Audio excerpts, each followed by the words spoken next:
Good morning, everyone. How are you this morning? I hope you're fine. I hope you're well.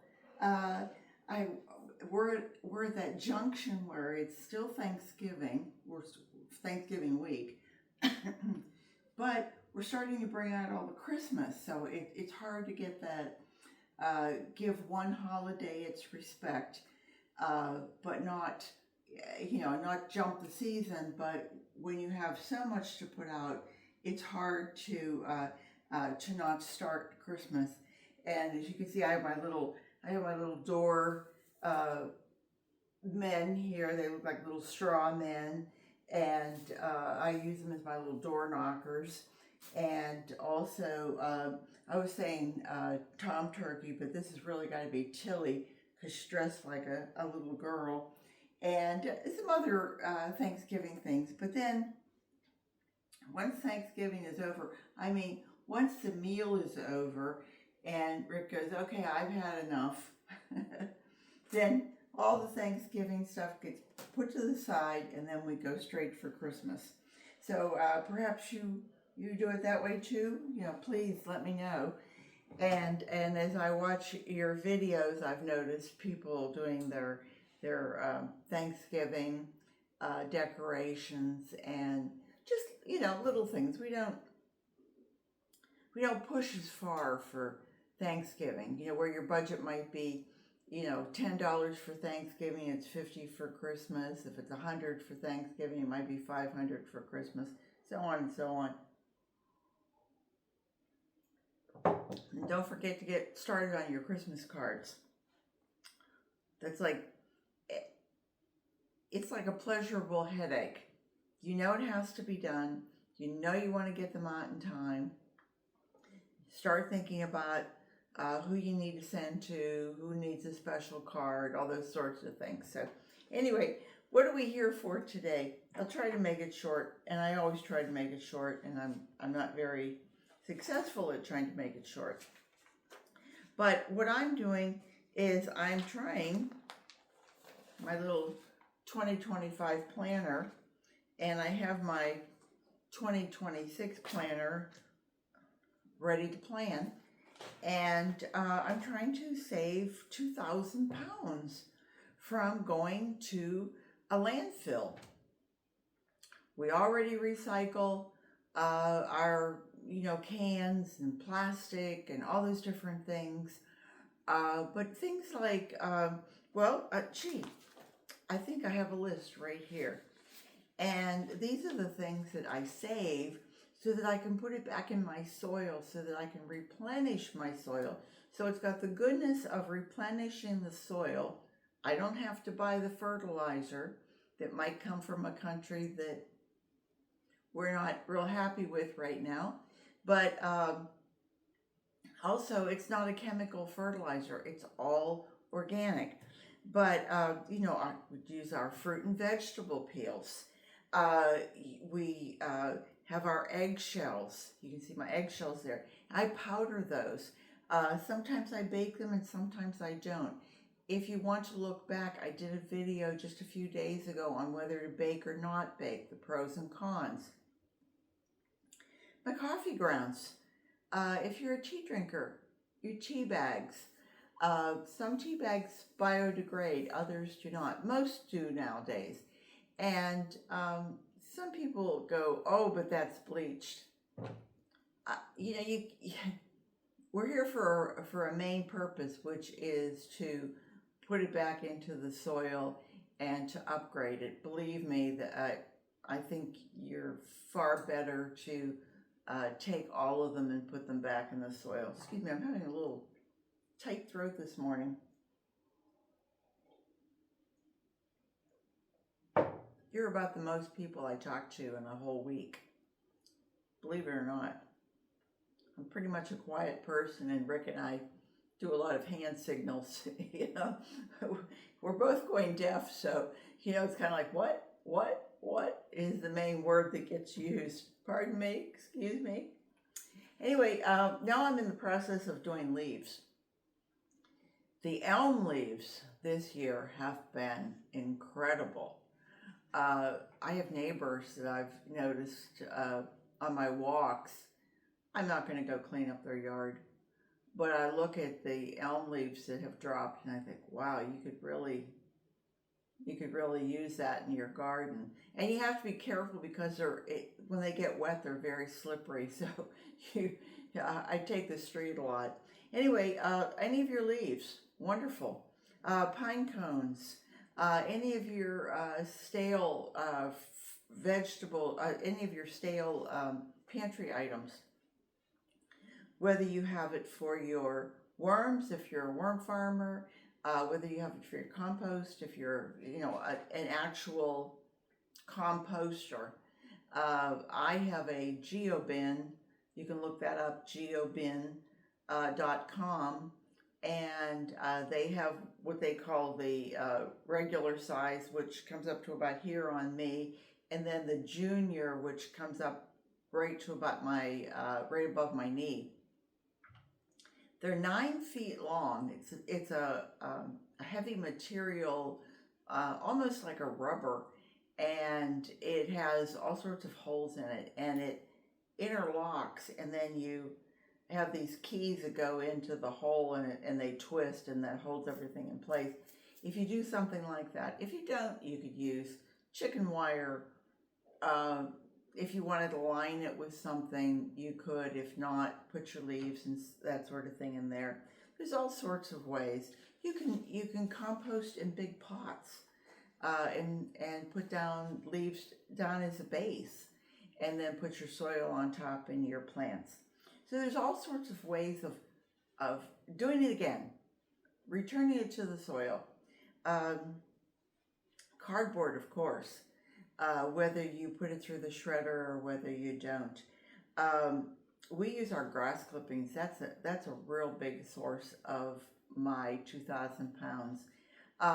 Little things too. If you say you're in an apartment and you say, well, I don't have any of that. If you ever eat canned foods, the wrappers from the canned food can be biodegradable. If you have nail files, anything like your popsicle sticks or ice cream sticks, it's wood. Wood breaks down. Cork from a wine bottle, just the ones that are really cork. The ones that are plastic, that are kind of I'm not sure, but most stores take them back. If you have your dryer lint, if you're vacuuming, all these things can go back into your soil, whether it's your pot, or whether it's your yard, or whether it's your compost, or whether it's your worms. All the different things can go back. So I ran across something this week that I thought was kind of interesting, and you might also. It was telling us that our day for pickup is going to change. Our garbage goes out in one big trash can with a big lid that the driver can come along and pick it up, and the arms come out, and that's for our throwaways, real garbage, and the other is for recycling. Supposedly they're going to change that, and then Wednesday is that's Tuesday, and then Wednesday is when our things like if I were throwing away my leaves, or if I was throwing away my grass clippings, or if I had branches, or if I had really what they call bulk items. I see people who put out couches. And I'm like, why wouldn't you call somebody? Why are you putting out a couch? Not mine to say. But they were going to change it. So we get the notice from the county that says it's going to change. They won't tell us when it's going to change. It's supposed to change December 31st. And look it up. Well, if you look it up, it says we haven't decided that yet. Okay. So, but along with that, it had a whole list of the dump sites, where people go to dump large amounts, and what it cost at each one to dump your major garbage, and they're obvious. I mean, they're talking tonnage.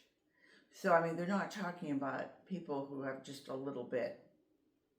But they go in tons, which is in America 2,000 pounds. And so it was, if you had just regular household garbage, I guess if somebody was moving and they were throwing out clothes and books and furniture and maybe rugs, I don't know what it was $54 for 2,000 pounds. If you were throwing out tires, it was $2 for a tire and $265 for a ton of tires. So who on earth is throwing out a ton of tires? That would be a really big garbage, but a tire does weigh a lot. Normal. Anyway, long story short, if I'm going for a ton, I'm only saving, if I had to pay for it, in that respect, $50. Now, most places in America, if you're a homeowner, you're paying property taxes. Part of your property tax is for your garbage pickup. If you're in the country, that doesn't hold true because maybe you don't have actual curbside service. We do. And I think we pay just over $200 a year, $4 approximately a week, to have both of these come on Tuesday and then our Wednesday pickup. So, you can justify what you're doing. To me, I don't care if I don't put out, I put out a little bag of trash because most of ours goes back into it.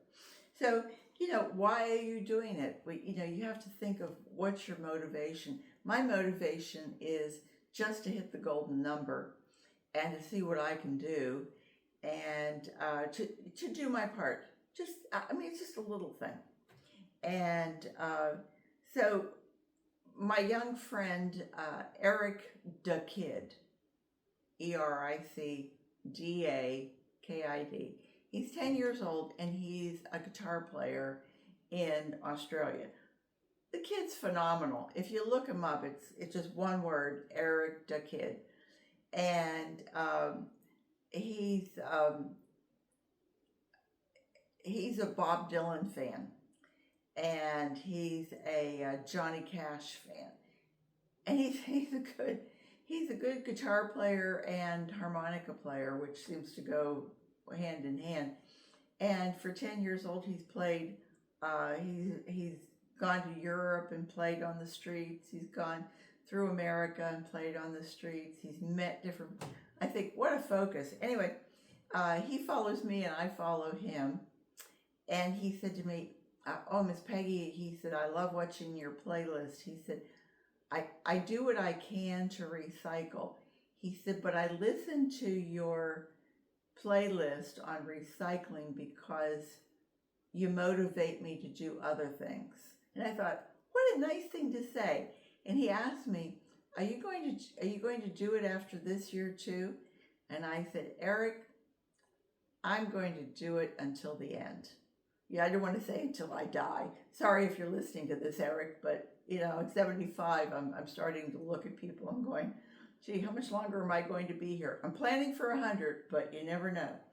And so I plan to do this, God willing, as long as I can. Without further ado, this week was a good week. Oh my God. Every day I went out, the leaves from the elm tree, it looked like I hadn't been there in a week, and they were just falling. Let me just read my totals to you.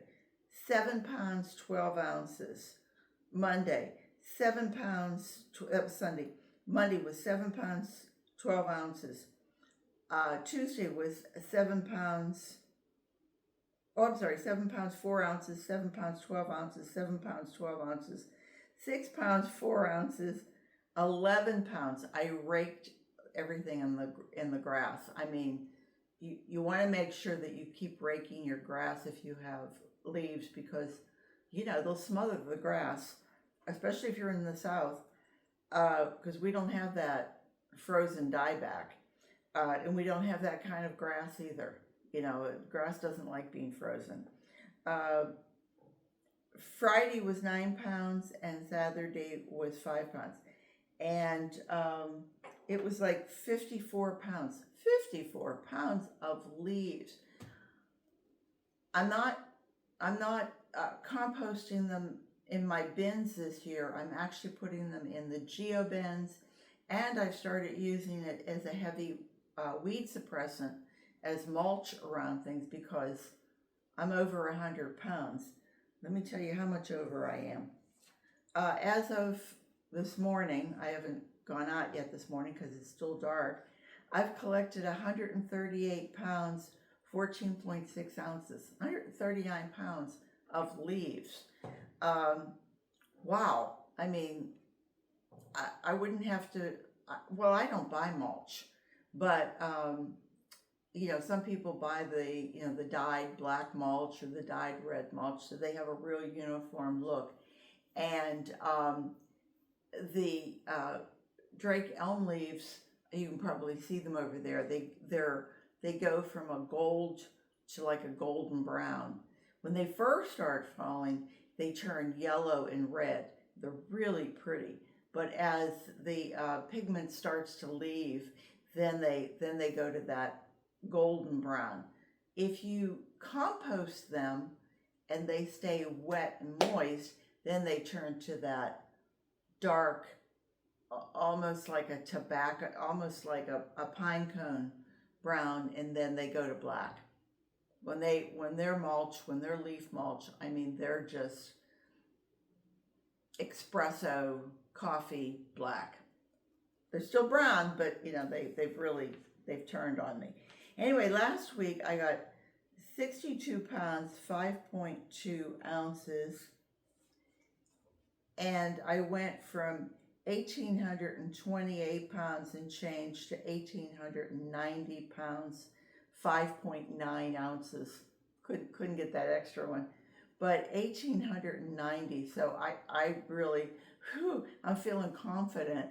When I start out in January, I go, I really don't think I'm going to make it. And I mean, I'm going back to week 36, which was, September, August, September, and I only had 1,457. And I thought, oh, I'm not going to get this, because, my neighbor Brian goes on vacation. He has somebody else cut his grass. I don't get that weight, blah, blah, blah, blah. But boy, the elm tree's really coming through for me. So anyway, I think I will definitely get to 2,000 pounds. I might top over it, but I'm not sure much. I did tell you everybody I've had so far. One other person joined the group, and that's Gardening with Coffee, Raquel, and her husband. I don't know what your husband's name is, Raquel, but she guessed 2,312. I don't think I have that many leaves out there, and our grass it stopped growing. When I look at my neighbor Brian, I don't think he's cut his grass in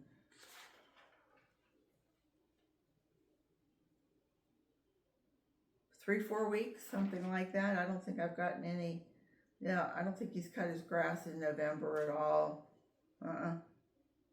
And so if it was cut, somebody else cut it, because he has a business where he actually goes out of town occasionally. But the other folks, I need to write this down not your bio, but whatever the description, and note the people who have made guesses along the way. They've all been good friends, and I hope you guys will watch each other's channels, because you're certainly worthwhile people. And I think that's probably it. As you can see, it's just barely 6 o'clock, and I'm trying to help Rick. When I took like 4 or 5 days to do the inside of the house. I said to him, gee, you really didn't do anything. He said, I put lights on the big tree. If it takes him an hour and a half to do that job, you know, he's taken a lot of breaks, and that's great. You know, he's 10, 11 weeks now since his operation, and he's still drawing on it. You know, it's like a bank account. You know, he was drawing out a lot at the beginning, and now he's down under 100. He's trying to milk that last bit, and but he's worked outside for 2 days, and I'm probably as exhausted as he is, because I'm running back and forth and holding things and helping him and trimming the shrubs so that when he brings the ladder over, he's got a clear way to do it. And I thought, oh, I don't know how many more days I've outside work I can do. And but it's all good. It's getting him back into the swing of things. And I guess if you ask me what am I grateful for this Thanksgiving, it's that we will have the two of us sitting at the Thanksgiving table together. And so far, the operation seems like it's been a success. He's getting his diabetes under control. Unfortunately, is testing 3 times a day, and most days injecting insulin 3 times a day. Some days he's really under 100, and that particular dosage sits and wait. But and I understand that it's very hard to feel like you have that sort of Damocles, the Three Stooges pie hanging over your head. You're not sure if or when it's going to drop. But so that's what I'm grateful for. I'm grateful that I have you guys, because you keep me motivated and you keep me going in the direction I should be doing, rather than just, you know, sitting and reading or playing video games or going out and looking at a garden and then calling somebody and saying, oh, you need to come over and do this. I'm actually still out there doing it. So garden what you've got, garden as long as you can. If you feel yourself that you need a break, take it, and don't feel guilty about it. It will always be there. How much or how little you do, it will be there. And it'll be there for the person next behind you. I think you know what I mean. So take care, everybody. I hope you have a wonderful Thanksgiving if you so celebrate. And remember what you're grateful for. Take care, and I hope to see you back real soon. Bye-bye.